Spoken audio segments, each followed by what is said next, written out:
Hello दोस्तों, मैं हरीश अरोड़ा फिर एक बार आपके साथ एक नए एपिसोड के साथ। आज का एपिसोड है ज्योतिष में विवाह और प्रेम के योग। अच्छा है ना, बढ़िया विषय है।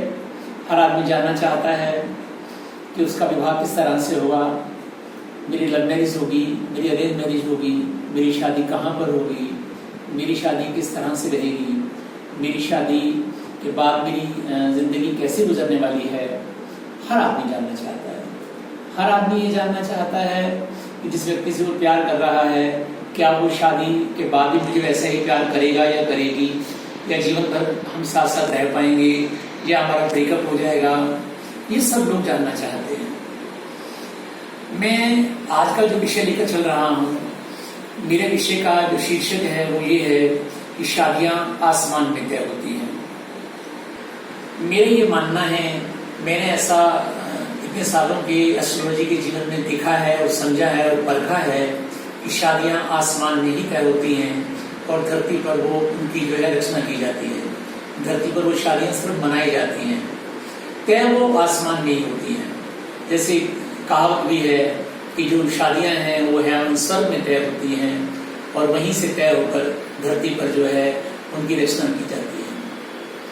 और हमारी एस्ट्रोलॉजी, हमारा गणित, हमारे ऋषि मुनि ने जो मेहनत की है, उन्होंने पहले से बता दिया है अपने ज्ञान के द्वारा कि आप किसी भी जन्मपत्री को देखकर ये बता सकते हैं किस व्यक्ति का कहाँ प्रेम होगा, किस व्यक्ति का कहाँ पर इंटरेक्शन होगा, कहाँ वो जो है प्रेम में पड़ेगा या पड़ेगी, किस व्यक्ति से उसकी जिंदगी में दोस्ती रहेगी, मित्रता रहेगी।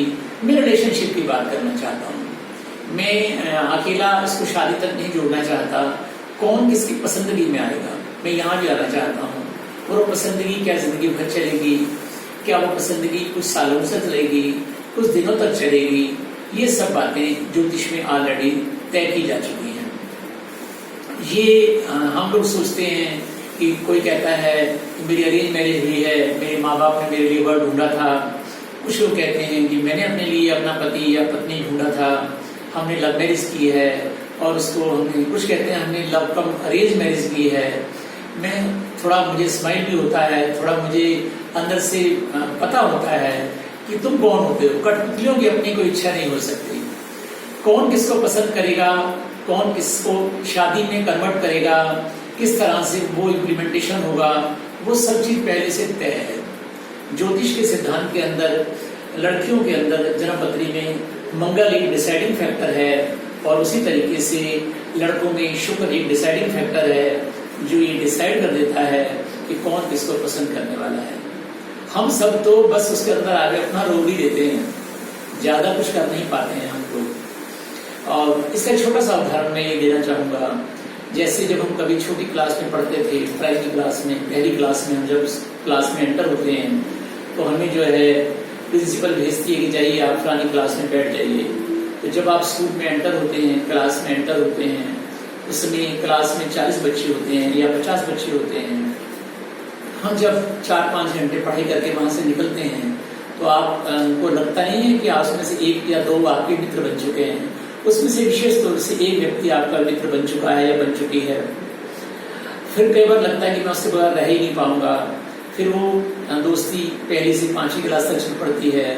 कई बार वो मिडिल से हायर सेकेंडरी तक भी आ जाती है, सीनियर सेकेंडरी तक भी आ जाती है। कई बार वो दोस्ती कॉलेज तक भी चली जाती है। कई दोस्तियां 6 महीने में टूट जाती हैं, कुछ 6 दिन में टूट जाती हैं, कुछ 6 साल में टूट जाती हैं। ये पसंदगी कैसे बनती है? ये पसंदगी के अंदर भी वही फैक्टर काम करता है, मंगल और शुक्र का। जो ही मंगल शुक्र उसमें फैक्टर एक्टिवेट होता है और किसी शुभ दृष्टि, किसी ग्रह की शुभ दृष्टि, बृहस्पति की दृष्टि उस पर पड़ जाती है, चंद्रमा की दृष्टि उस पर पड़ जाती है, तो उस हिसाब से रिलेशनशिप की लॉन्जेविटी, उसकी उम्र बढ़ जाती है। जन्मपत्री के अंदर किसी के साथ रिलेशनशिप का या प्रेम संबंधों की शुरुआत जो है, उसके लिए कुंडली में चूंकि 12 हाउसेज हैं, उसमें पहला, दूसरा, चौथा, छठा, 7वां, 8वां, 10वां और 12वां, ये हाउसेज जो है इसमें बहुत जो है डिसाइडिंग जो है हाउसेज हैं। और अगर इन हाउसेज के अंदर लड़की की जन्मपत्री में मंगल है इन हाउसेस के अंदर और किसी वायु की जन्म पत्री के अंदर वो जो है शुक्र बैठा हुआ है, तो निश्चित तौर पे अगर उस पर किसी शुभ ग्रह की दृष्टि है तो उनके बीच में रिलेशनशिप या संबंध या दोस्ती, प्रेम संबंध जो बाद में जाकर शादी तक कन्वर्ट हो सकते हैं। शादी से मेरा मतलब सिर्फ इतना सा है, जैसे हम लोग कहते हैं कि शादी बहुत छोटा सा शब्द है। मेरा मानना ये है कि एक रिश्ता जो बन जाता है, क्या वो लाइफ लॉन्ग चलता है, क्या वो हमेशा मेंटेन रहता है, वो चीज उसमें डिसाइडिंग फैक्टर है। तो उसमें किसी अच्छे ग्रह की दृष्टि होना भी बहुत जरूरी है। रिलेशनशिप चलते हैं, ब्रेक क्यों होता है? आपने देखा है लोग बाजे गाजे से शादियां करते हैं, उसके अंदर गुण और गणों का मिलान भी किया जाता है, और हालांकि गुणों और गणों का मिलान बहुत ही जरूरी है, लेकिन वो सपोर्टिंग फैक्टर होते हैं, वो डिसाइडिंग फैक्टर नहीं होते हैं। कई बार 18 से कम गुण मिलने पर भी शादी बहुत शानदार जाती है, और कई बार 36 में से 32-34 गुण मिल जाने पर भी शादियां बहुत ज्यादा चल नहीं पाई हैं। हमारी दोस्ती या फ्रेंडशिप हमारी चल नहीं पाई है। तो मेरे पास कई बार प्रेमी जोड़े आते हैं, वो कहते हैं कि जरा बताइए, हमें आपस में लव करते हैं, हम शादी करना चाहते हैं, क्या हम वो करें? तो मैं उन्हें समझा देता हूँ कि देखिए, आप फ्रेंडशिप तक ठीक है, लेकिन मुझे लगता नहीं है कि आप शादी तक जा पाएंगे। अगर आप शादी करेंगे तो संभवतः शायद वो सक्सेसफुल ना हो। उसी तरीके से माँ बाप भी बहुत सी शादियां अरेंज करते हैं अपने बच्चों के लिए, पंडितों से ज्योतिषियों से मिलान भी कराते हैं। मिलान एक फैक्टर है उसके अंदर, लेकिन वो सब कुछ नहीं है, वो डिसाइडिंग फैक्टर नहीं है, सपोर्टिंग फैक्टर है। मेरा मानना ये है कि डिसाइडिंग जो फैक्टर है वो मंगल और शुक्र का युति संबंध है। अगर किसी भी लड़की या लड़के की जन्मपत्री के अंदर, या दो लड़कों की जन्मपत्री के अंदर, या दो लड़कियों की जन्मपत्री के अंदर भी सेम मिलता है, अच्छा उनकी भी दोस्ती हो जाती है। वो भी एक तरह से, कई बार क्या होता है, बहुत से लोग अपनी पत्नी या अपनी प्रेमिका को छोड़ के किसी अपने दोस्त के साथ ज्यादा समय बिताना पसंद करते हैं, वो आपकी पसंदगी में आ जाता है।